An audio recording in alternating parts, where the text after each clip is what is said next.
नमस्कार, TV51च्या या बुलेटिनमध्ये आपलं स्वागत। आपल्या परिसरातील ताज्या बातम्या व चालू घडामोडींचे अपडेट्स आपल्या फोनवर मिळवण्यासाठी TV51च्या YouTube चॅनलला सबस्क्राईब करा।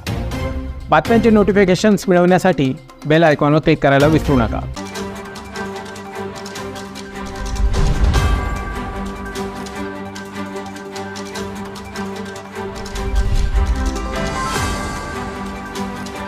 मालेगाव शहरातील कॅम्प भागातील प्रभाग क्रमांक 9 मध्ये असलेल्या शनी मंदिर आणि गवळीवाडा परिसरात गाणीचे साम्राज्य पसरले आहे।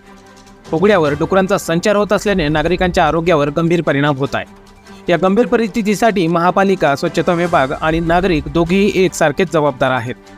कॅम्प भागातील रहिवाशांनी अनेकदा या गंभीर परिस्थितीबाबत तक्रार केली आहे। रस्त्यावर मोकळ्या जागेत कचरा साचून राहणे, नाल्या बंद होणे, डुकरांचा संचार यामुळे नागरिकांना त्रास होत आहे। नुकताच पावसाळा सुरू झाला आहे, त्यामुळे डेंग्यू, मलेरिया व इतर संसर्गजन्य रोगांचा प्रादुर्भाव होण्याची शक्यता वाढली आहे। या गंभीर परिस्थितीकडे महापालिका, स्वच्छता विभागाने दुर्लक्ष केले आहे।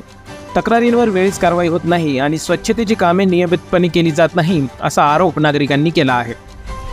स्वच्छता राखणे ही केवळ महापालिकेचीच जबाबदारी नाही, तर नागरिकांचीही जबाबदारी आहे। काही नागरिक मुद्दाम रस्त्यावर कचरा टाकत असतात, त्यामुळे इतरांना त्रास होतो। घरातील कचरा योग्यरित्या विल्हेवाट लावणे आणि सार्वजनिक ठिकाणी कचरा टाकणे टाळणे गरजेचे आहे। महापालिका, स्वच्छता विभागाने त्वरित कारवाई करून कॅम्प भागातील गलिच्छपणा आणि कचरा उचलणे आवश्यक आहे। तसेच नाल्यांची स्वच्छता करणे, डुकरांवर नियंत्रण ठेवण्यासाठी उपाययोजना करणे महत्त्वाचे आहे। मालेगाव शहरातील स्वच्छता आणि आरोग्य व्यवस्था सुधारण्यासाठी महापालिका आणि नागरिक यांच्यातील समन्वय आणि सहकार्य आवश्यक आहे। स्वच्छतेबाबत जागरूकता निर्माण करून आणि जबाबदारीने वागून आपण स्वच्छ आणि निरोगी मालेगाव शहर निर्माण करू शकतो।